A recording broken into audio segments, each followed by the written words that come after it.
প্রারম্ভিক মূলধন নির্ণয় করতে হলে প্রারম্ভিক সম্পদ থেকে প্রারম্ভিক দায় বাদ দিতে হয়। তাহলে লিখতে পারি প্রারম্ভিক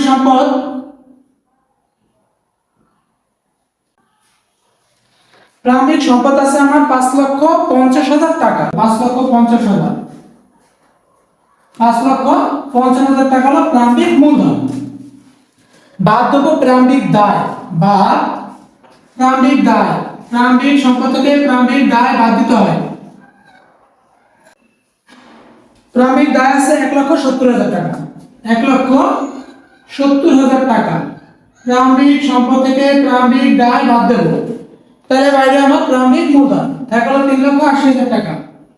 3,80,000 সমাপ্ত দিয়ে দাও। ক নম্বরে বলছে আমার প্রারম্ভিক মূলধন। আমরা জানি প্রারম্ভিক মূলধন হলো প্রারম্ভিক সম্পদ থেকে প্রারম্ভিক দায় বাদ। প্রারম্ভিক সম্পদ আছে 5,50,000 টাকা, বাদ দিলাম প্রারম্ভিক দায় আছে 1,70,000 টাকা। 5,50,000 থেকে 1,70,000 টাকা বাদ দিলে থাকে 3,80,000 টাকা। এই 3,80,000 টাকা হলো আমার প্রারম্ভিক মূলধন।